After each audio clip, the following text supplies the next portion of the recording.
Assalamualaikum warahmatullahi wabarakatuh. Kembali lagi bersama saya di DYM Channel.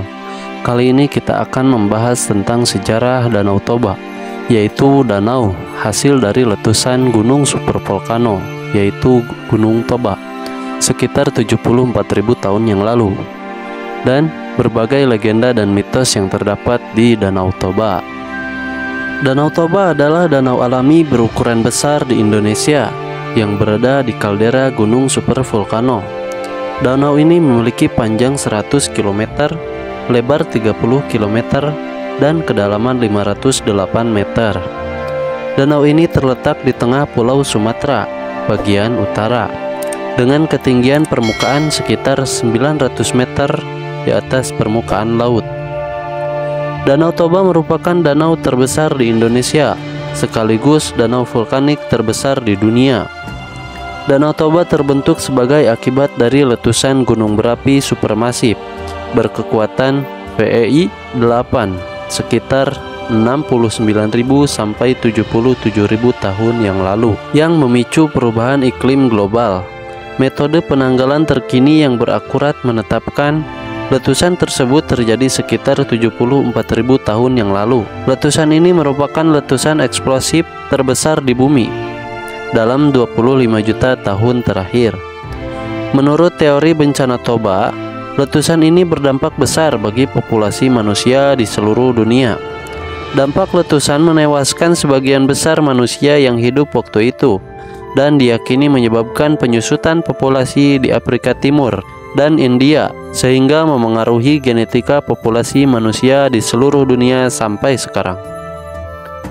Para ilmuwan sepakat bahwa letusan Toba memicu musim dingin vulkanik yang menyebabkan jatuhnya suhu dunia antara 3 sampai 5 derajat Celcius dan hingga 15 derajat Celcius. Penelitian lanjutan di Nanao, Malawi, Afrika Timur menemukan endapan debu letusan Toba, tetapi tidak menemukan bukti perubahan iklim besar di Afrika Timur. Kompleks kaldera Toba di Sumatera Utara merupakan bagian dari pegunungan Bukit Barisan. Kaldera Toba merupakan kaldera dengan letusan terbaru dari zaman kuarter dengan ukuran panjang 100 km dan lebar 30 km, serta merupakan kaldera termuda keempat di dunia. Diperkirakan terdapat 2.800 km kubik material piroklastik yang dikenal sebagai tuf Toba termuda, dan dikeluarkan lewat sebuah letusan yang menjadi salah satu letusan gunung api terbesar dalam sejarah geologi bumi baru-baru ini. 2,5 buah kubah kebangkitan muncul setelah letusan yang kini menjadi Pulau Samosir dan Blok Uluan, dipisahkan oleh sebuah graben membujur yang menjadi Selat Latung. Setidaknya terdapat 4 kerucut vulkanik, 4 gunung api strato, dan 3 kawah yang dapat diamati di sekitar Danau Toba. Salah satu kerucut yaitu kerucut tanduk benua, terletak di sisi barat laut kaldera dan hanya ditumbuhi vegetasi berkepadatan rendah, yang menunjukkan bahwa peristiwa pembentukannya relatif baru. Di sebelah barat danau terdapat Dolok Pusu Bukit, masih aktif mengeluarkan solvatara. Legenda Danau Toba menceritakan kisah seorang pemuda yatim piatu bernama Toba. Toba merupakan seorang petani ladang yang terkadang juga mencari ikan di sungai dekat rumahnya untuk dijual di pasar. Suatu hari, ia memancing ikan di sungai dan tak beberapa lama kemudian, mata kail alat pancingnya dimakan ikan. Kemudian ia angkat dan benar saja, Toba menangkap ikan emas berukuran besar. Toba pun membawanya pulang. Sesampainya di rumah, tiba-tiba ikan yang ia bawa berubah menjadi seorang perempuan cantik dan berkata, "Tuan, aku adalah seseorang yang mendapat kutukan dari dewa karena melanggar aturan. Aku akan berubah menjadi apa saja ketika ada orang yang menyentuhku. Tolong Tuan, beri aku tempat tinggal." Toba yang masih tercengang pun menyetujui permintaan tolong perempuan cantik itu. Mereka saling berkenalan dan akhirnya Toba pun jatuh cinta padanya. Toba pun menikahi perempuan cantik tersebut dan ia resmi menjadi istri Toba. Hari-hari dilalui mereka dengan gembira. Suatu hari sang istri hamil. Ia pun menyampaikan kehamilannya kepada Toba, sang suami.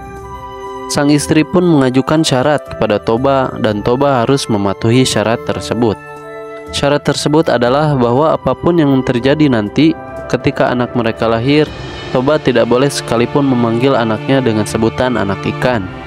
Semarah apapun Toba pada sang anak, ia tak boleh memarahi anaknya dengan menyebut asal-usul ibunya. Toba menyetujui persyaratan tersebut. Suatu hari sang anak pun lahir. Ternyata sang istri melahirkan anak laki-laki. Toba sangat bersukacita dengan kelahiran anak pertamanya itu. Toba pun memberikan anaknya nama Samosir. Samosir tumbuh menjadi anak yang sehat. Hanya saja sayangnya Samosir sedikit pemalas. Bahkan ketika dimintai tolong oleh ibunya untuk mengantarkan makanan ke ladang ayahnya, Samosir seringkali menolaknya. Hingga pada suatu hari, Samosir dipaksa oleh ibunya untuk mengantarkan makan siang kepada ayahnya.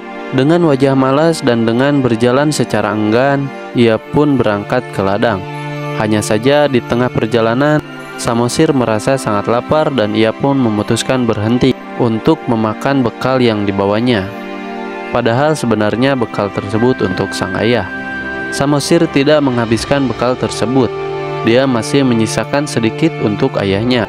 Kemudian sesampainya ia di ladang, Samosir memberikan bekal sisa tersebut kepada sang ayah. Toba yang sudah lelah bekerja dari pagi dan merasa sangat lapar pun akhirnya membuka bekal yang dibawa Samosir. Betapa terkejut dan marahnya Toba saat melihat makan siangnya tinggal makanan sisa dan sedikit saja. Samosir pun menjelaskan bahwa di perjalanan ke ladang, ia merasa sangat lapar sehingga memutuskan untuk memakan bekal ayahnya. Toba yang lapar dan tidak bisa menahan emosinya akhirnya marah kepada Samosir dan berkata, "Dasar kau anak ikan." Samosir yang mendengarkan perkataan Toba pun sangat terkejut dengan perkataan ayahnya itu. Ia pun berlari pulang ke rumah sambil menangis. Ketika sampai di rumah, Samosir bercerita tentang perkataan ayahnya kepada dirinya. Mengetahui suaminya melanggar aturan atau syarat dari sang istri sebelum anaknya lahir, istri Toba merasa sangat-sangat sedih dan kecewa. Beberapa saat kemudian, Samosir dan ibunya menghilang. Tak berselang lama, hujan deras pun mengguyur desa mereka hingga seluruh wilayah direndam banjir yang dahsyat. Bentuk sebuah danau yang sekarang dikenal dengan sebutan Danau Toba. Di tengah danau terdapat pulau besar yang dinamakan Pulau Samosir, yang dipercaya merupakan tempat Samosir dan ibunya menghilang. Di danau ini pula dipercaya hidup ikan mas ajaib yang merupakan jelmaan istri Toba. Di balik panoramanya yang indah, mitos Danau Toba yang menarik telah menjadi keyakinan dan cerita rakyat setempat, menambahkan dimensi mistis dan misteri yang melingkupi destinasi ini. Mitos Danau Toba merupakan bagian tak terpisahkan dari keindahan dan pesona alam Sumatera Utara ini. Dari mitos Danau Toba ini yang sudah terkenal, danau ini terletak di tengah-tengah daratan dan dikelilingi oleh pegunungan yang subur. Danau ini telah menjadi daya tarik pariwisata alam Indonesia yang mendunia. Adanya 5 mitos mengenai Danau Toba yang mungkin ada sebagian orang yang belum mengerti. Berikut adalah mitos-mitos tersebut. Yang pertama, ikan mas raksasa. Mitos ini membawa kita ke zaman dahulu, ketika cerita legendaris tentang seorang pria bernama Toba, wanita cantik yang dikutuk menjadi ikan mas, dan putra mereka bernama Samosir. Selain itu, kisah ini mengisahkan bagaimana sang wanita jelita berubah menjadi ikan mas sebagai kutukan atas pelanggaran sumpah yang terucapkan oleh Toba. Masyarakat setempat meyakini bahwa ikan mas raksasa benar-benar menghuni danau, suatu makhluk yang berpengaruh dalam peristiwa-peristiwa tertentu. Yang kedua, Salam Santabi Opung. Di tengah keyakinan masyarakat lokal, terdapat Salam Santabi Opung, sebuah bentuk tata krama yang menunjukkan penghormatan kepada makhluk tak kasat mata yang menghuni sekitar danau ini. Ini menggambarkan budaya menghormati dan menjaga keseimbangan alam, serta perasaan kesadaran manusia akan keberadaan dunia gaib di sekitar mereka. Yang ketiga, Suara Tangisan di Tengah Malam. Sebagai danau terbesar di Asia Tenggara, Danau Toba menyimpan jejak-jejak peristiwa tragis, seperti tenggelamnya para pengunjung.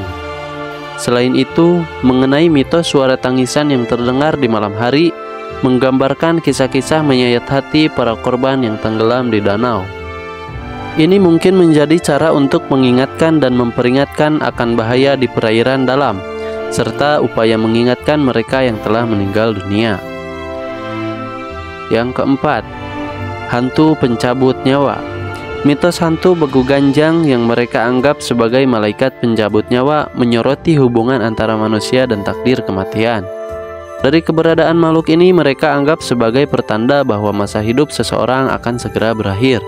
Walaupun menakutkan, mitos ini mencerminkan kedalaman budaya yang menghargai kehidupan dan kematian sebagai bagian integral dari alam semesta. Yang kelima, naga raksasa. Selain ikan mas raksasa, mitos naga raksasa juga memenuhi kedalaman danau. Cerita-cerita yang berkembang mengenai makhluk ini sering mengaitkannya dengan tokoh legendaris Samosir. Selain itu, putra dari Toba dan Onita yang berubah menjadi ikan mas. Dari hal ini menegaskan adanya keterkaitan mitologi dengan sejarah lokal ke dunia hayalan yang mengisi misteri danau ini. Demikianlah informasi tentang Danau Toba, yaitu kawah gunung supervolcano yang telah meletus sekitar 74.000 tahun yang lalu, dan beberapa mitos yang beredar dan menjadi daya tarik wisata dan cerita literasi bagi pengunjung yang berkunjung ke sana. Lestarikanlah dan jaga apa yang menjadi budaya daya tarik wisata yang ada di Indonesia. Sekian dan terima kasih. Sampai jumpa di video selanjutnya. Wassalamualaikum warahmatullahi wabarakatuh.